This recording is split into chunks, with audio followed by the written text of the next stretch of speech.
Los Angeles Rams heading up north take on the 6-3 San Francisco 49ers. This game kicks off at 1:25 p.m. Levi Stadium, televised on Fox. Kevin Burkhardt, Tom Brady, Aaron Andrews, Tom Rinaldi on the call. The Rams and 49ers are in the red zones this weekend, so lots of area for anybody not heading out to the game. I know Tuna will be there. Pretty cool stuff there, but yes, large area, a bit of a game of the week, if you will, as two NFC strongholds facing off for their second matchup. First one went to overtime. Good stuff there, man.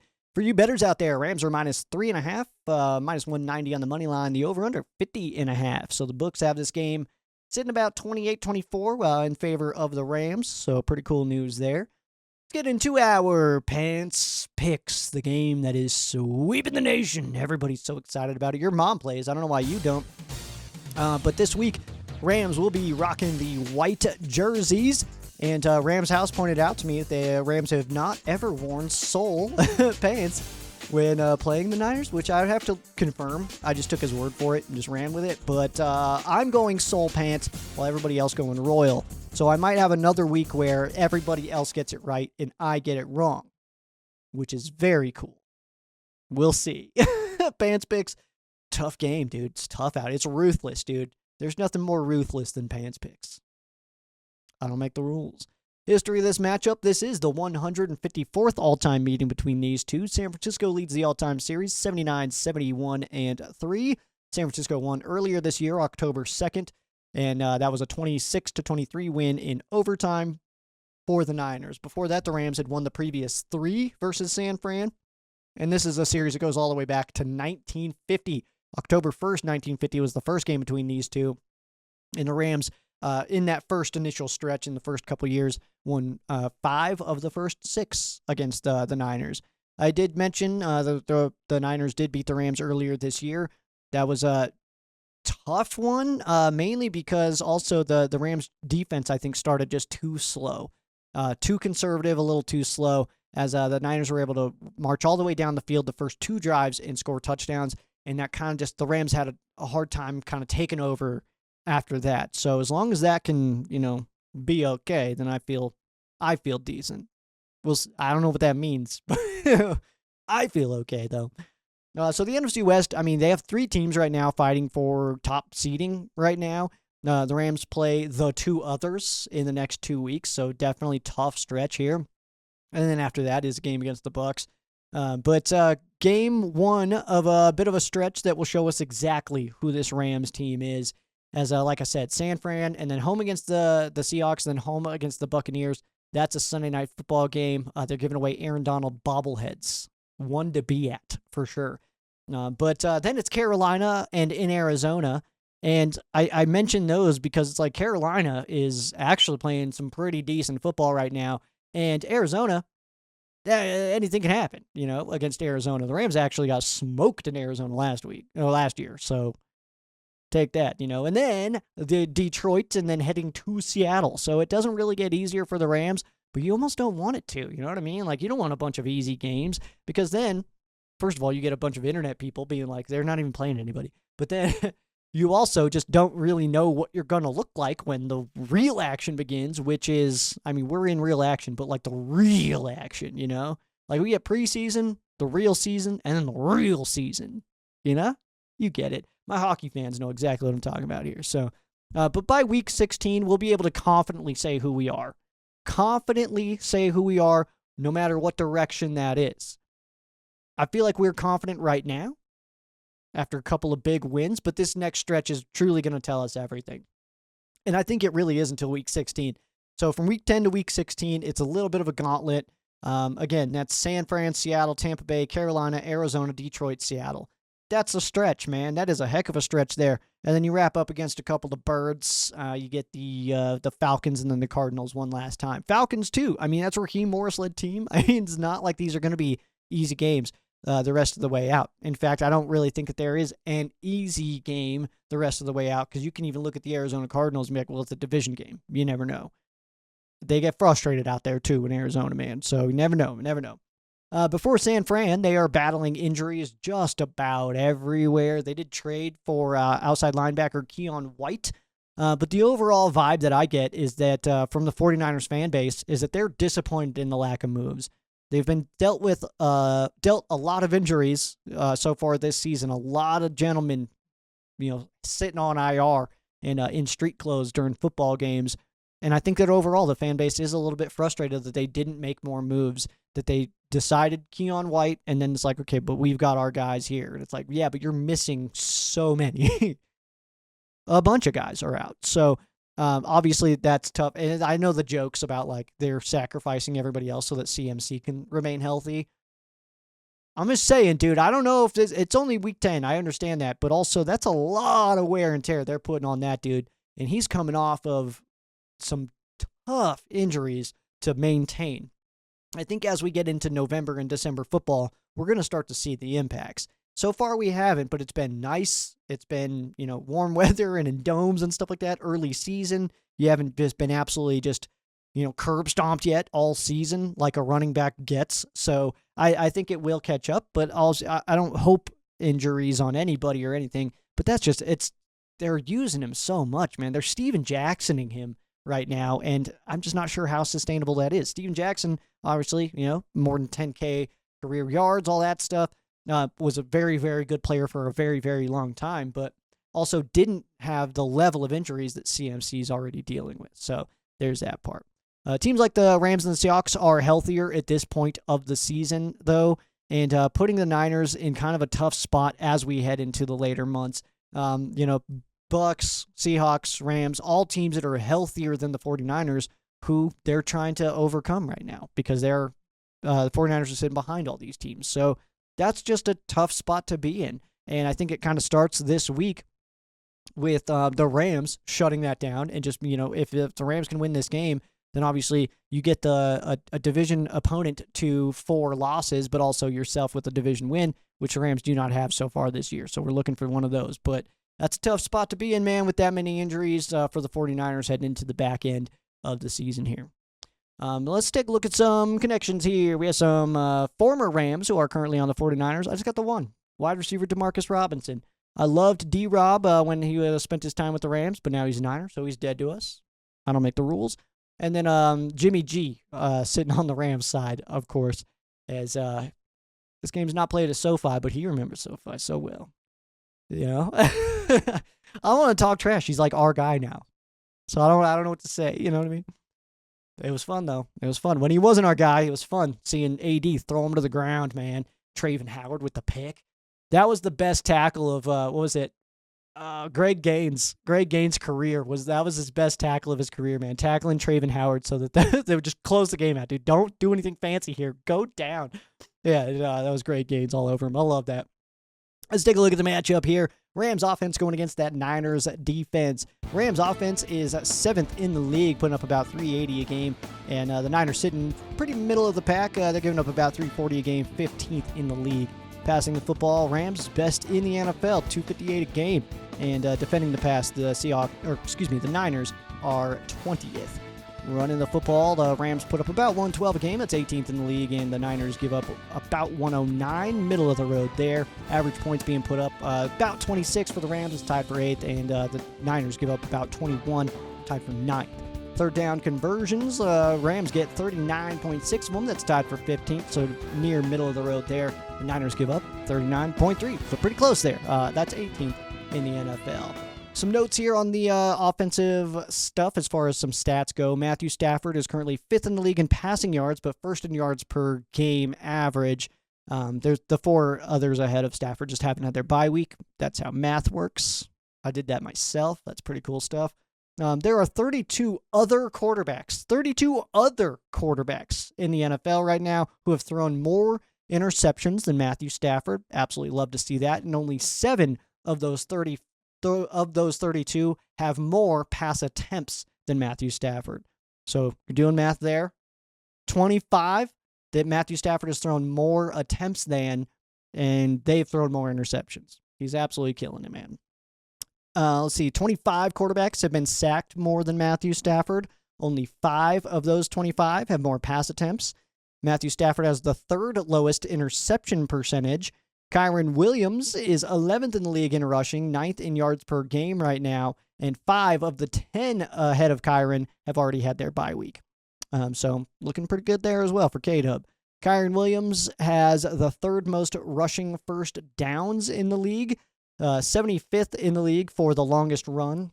So pretty low on that number, but 24th in yards per attempt. So his averages are doing all right, but he just doesn't, he's just not going, he's not breaking off a Trey Mason versus the Raiders in 2014 kind of moves, you know what I mean? Was that 89? I think that was awesome. Also, fumble notes. There are 27 players in the NFL who have more fumbles than Kyron Williams. Do with that what you will. Puka Nacua is currently 9th in the NFL in targets. Devontae Adams, 11th. So I know a lot of people are like, we just keep on forcing it to Puka Nacua. All the balls are going to Puka Nacua. True, but also to Devontae Adams. And rightfully so. These guys are both incredible. And Devontae Adams now leads the NFL in touchdown receptions with 8. Some opposing players that we're keeping an eye on for the Niners defense. We're going to start with Bryce Huff. He leads the 49ers in sacks already, and the man he was backing up just tore his ACL. So, yes, no starts on the season yet for Bryce Huff, but he leads the 49ers in sacks, also leads the 49ers in TFLs. He also has 6 quarterback hits and 4 sacks. That's 4 sacks, so he leads the team. And this will be his first official starts of the season. Bryce Huff getting blocked by A.J. Jackson. We'll see how it goes.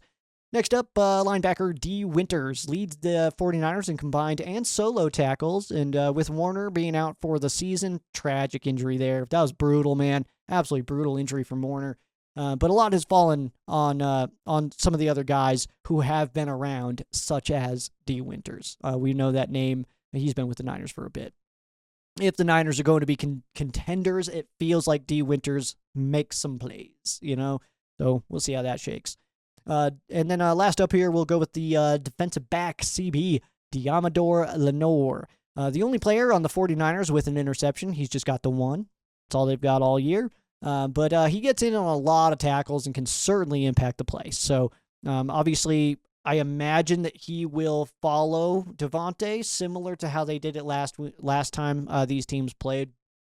And that's simply just because, it makes sense, right? That they won that game, so they would try to kind of replicate some of those things. But we'll see if they maybe saw some things that they want to try to shake up on that defensive side. Robert Saleh, defensive coordinator of the 49ers, obviously a very, very good coach. So we'll see his plan and how different it is from the first time we played, which I think that these games will be, they are very much 2 different games. That's obvious, but you'll feel it. You know what I mean? Like, you're going to be like, oh, that first game had nothing to do with this. Nothing at all.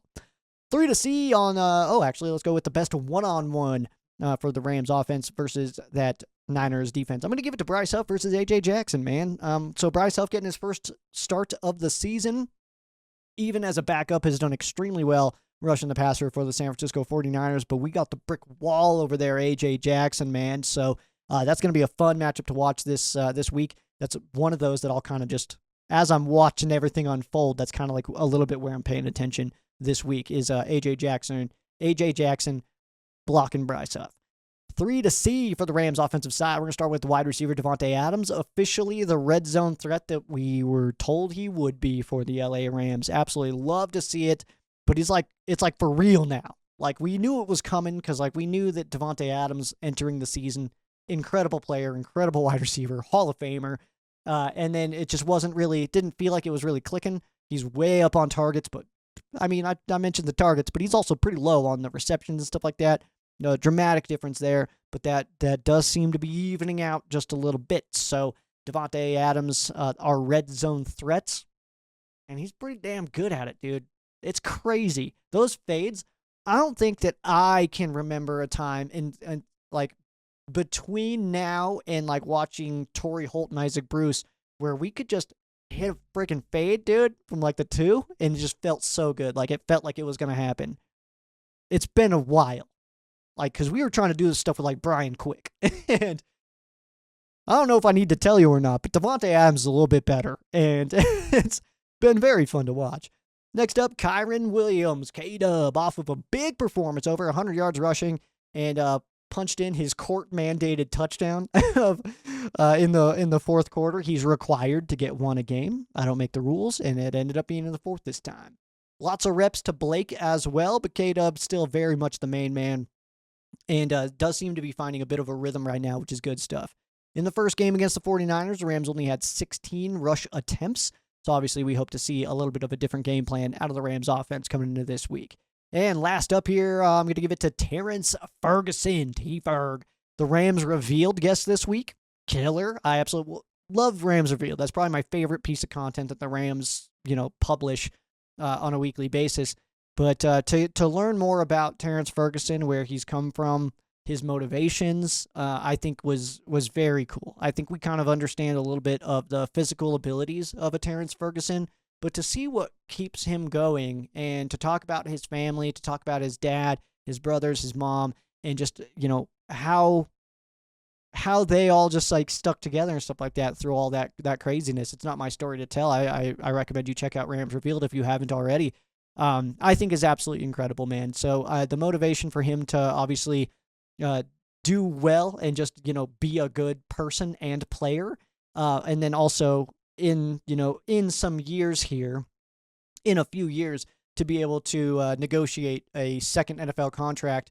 And that's the moneymaker, you know what I mean? That second one's usually where you make your dollars. So to be able to help his family, stuff like that, I think is just, it's so super cool. And when you start to learn more about the human beings that are under these helmets, I think it brings me closer to the game, I think. It kind of just makes me kind of appreciate certain things a little bit more. But Terrence Ferguson, man, I think I'm feeling awesome about Terrence Ferguson, man. I hope he's here for a really long time. I don't want to speak too early here. Best tight end in Rams history? Not yet. Don't go crazy on me in the comments here yet, but might be eventually. Just saying. With that mindset and these physical abilities, definitely not impossible. Feels like he's starting to get more involved. He's getting into more of a rhythm now, which is really good to see. But it feels like just a matter of time before somebody gets the brunt of the Ferguson breakout game. And hopefully it's a team like the 49ers. Key to success when the Rams have the football. This is a team that is stacking up injuries that you're going against, all right? No messing around, all right? We let a hospital team beat us last time. Can't do it this time. They're getting a little healthier than they were the previous time. They have lost some other guys since then, but some other guys have come back. So I think that ultimately it's a team that just you play mistake-free football like the Giants were able to do last week. The Jackson Dart didn't throw any interceptions. Obviously, they didn't even have Cam Scadaboo, so that sucks. Football players love Cam, or football fans of the game love Cam Scadaboo. I don't make the rules. But that was unfortunate. But I think that this team ultimately just has more talent than the Giants do, so feels like we should be able to do better than the Giants. You would think, right? Week to week, though, nothing's guaranteed. Let's flip over to the other side here. This is the Rams defense going against that 49ers offense. 49ers offense is 11th in the NFL, putting about 366 a game. The Rams defense, top 10 unit, giving up about 325, passing the football, 5th ranked unit for the Niners. That's 255 a game. The Rams, 13th, giving up just a few yards over 200 a game. Rushing the ball, this is where the Niners aren't necessarily even trying that much, is 26th in the league, putting up about 97 a game. Rams give up just under 100. That is 11th in the league. Average points being put up, Niners putting up about 21.5. That's 23rd. Rams giving up a little under 16. Absolutely incredible numbers there. That is 2nd in the league. And third down conversions, the Niners convert 47.1. Very strong number there. And the Rams give up 33%. That is 2nd in the NFL. Quentin Lake is tied for 3rd in the league in passes defended. He's playing absolutely out of his mind in the secondary this year. Captain Q absolutely killing it. Jared Verse is 3rd in the league in forced fumbles. Yeah, he's got more than Nate Landman. I don't know, man. I don't know. Byron Young, 3rd in the league in sacks. His streak was broken. Unfortunate penalty. I don't think it necessarily should have been. I'm not sure if it was in fairness, I'm saying it shouldn't have been a penalty, but I don't know if it was this or this. I don't know if it was the hit to the helmet or landing on top of the quarterback. But isn't that why you wear pads? I don't know, man. Cam Curl is 10th in the league in solo tackles. He is flying all over the place. Byron Young and Jared Verse are tied for second in quarterback hits in the NFL. Rams defense is fourth in yards per play. Doing a really good job there. Rams are also tied for the seventh fewest passing touchdowns allowed with 9, and first in rushing touchdowns allowed, just 2 on the ground given up by the Rams defense. Rams also have the fewest missed tackles in the league by a bit of a margin. Feels like that should stick for the rest of the year, unless something catastrophic happens and we see some Dante Hall-like plays out here. You never know, man, I guess. But some opposing players keep our eyeballs on this weekend. We're going to start with CMC, of course. Best player on that team, so got to talk about him. Definitely holding up better than I thought he would, I'll be honest. But there's a lot of ball left. Holding up good, though. Holding up good. He is tied with Puka Nacua in receptions in the NFL. That blew my mind a little bit. And definitely down on rushing, but he's a huge threat through the air. His average in rushing, too, he's just not really doing a whole lot in that realm. But the 49ers aren't blocking that well, and also just not trying to run the football as much. They really do use that short passing yard, like short game passing and like screens as an extension of the run. And I know that's not a real comment, but it's kind of how they decided to take on some of those short yardage situations. Next up, we'll go with Brock or Mac, because I honestly don't know who's playing yet. I know Brock Purdy was limited in Wednesday's practice, so I would imagine that Mac Jones is going to start. And it's kind of interesting, man, that like somebody mentioned it on Tuna and the Sheriff in the comment section that it might have been Brett that mentioned that Shanahan wanted Mac Jones. He really liked Mac Jones and ended up with Brock Purdy. Was that the Trey Lance thing? I think that might have been Trey. I don't know. I don't remember exactly, but Trey Lance did not work out, and now they got Mac Jones, and works in his offense, man. I understand why you wanted him. It makes sense. But Mac seems to just run the Niners offense better, in my opinion. Talent-wise, I think that they're pretty similar between Mac and Brock. I just think that mentally, Mac Jones is a little bit, he just runs the Shanahan offense, in my opinion, a little bit stronger. But they both can be efficient with it. Obviously, between the two of them, they're fifth in the league in passing as a unit. So,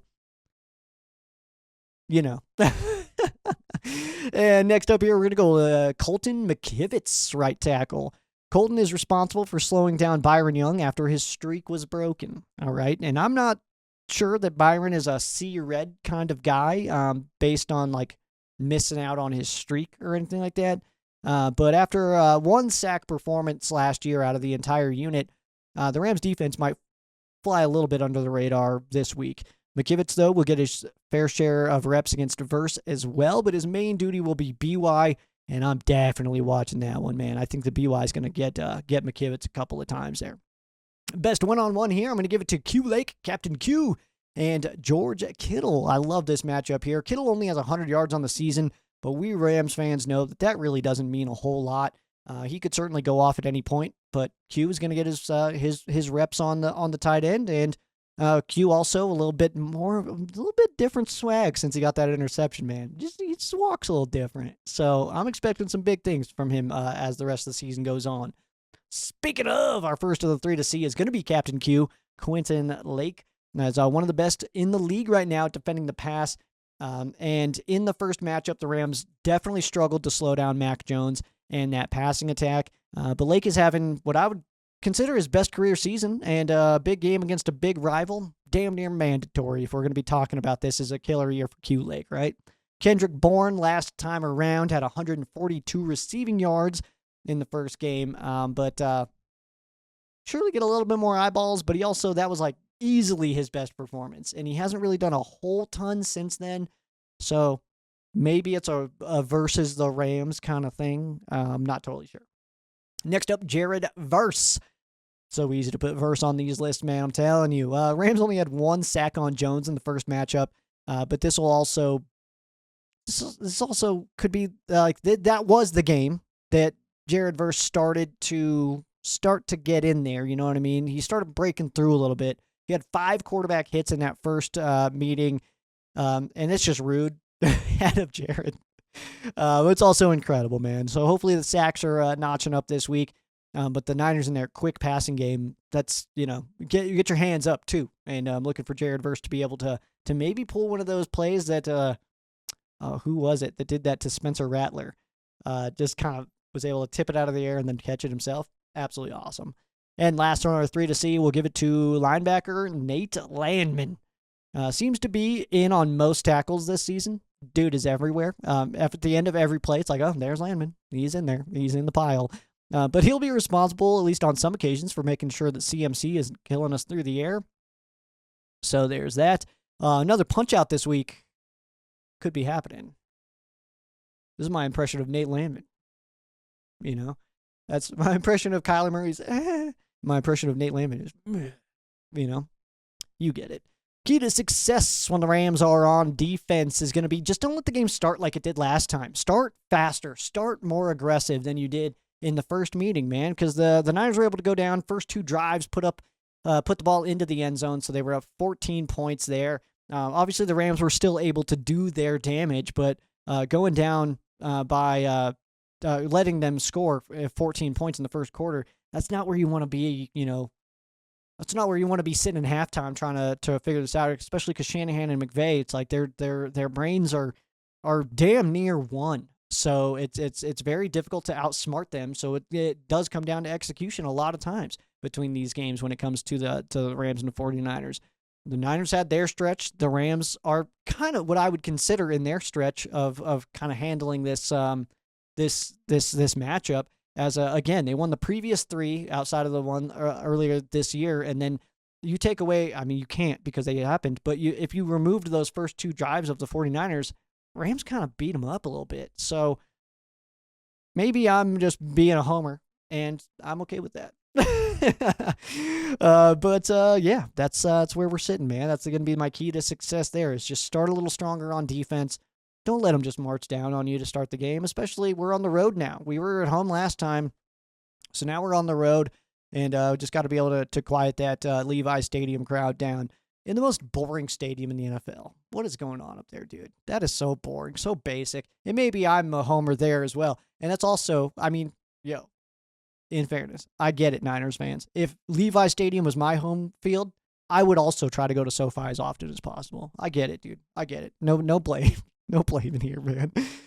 So that is your game preview. Rams taking on the Niners, Levi Stadium, 1:25 p.m. local time on Fox. A large portion of the country will get to see this game on their television screens. But for those of you going to the game, dude, take pictures. I absolutely love that. That's good stuff. If you see Tuna, tell him I said what's up. That's going to be good stuff. Also, catch me and Tuna doing our full game preview of this game on Friday morning on Tuna and the Sheriff. That'll be streamed live at 7 a.m. LA time on the First and Tuna Podcast YouTube channel and Ram Showcase Facebook page. That's it, man. This is our last game against the Niners this year. Revenge. Best served freaking tough, dude. I don't know what that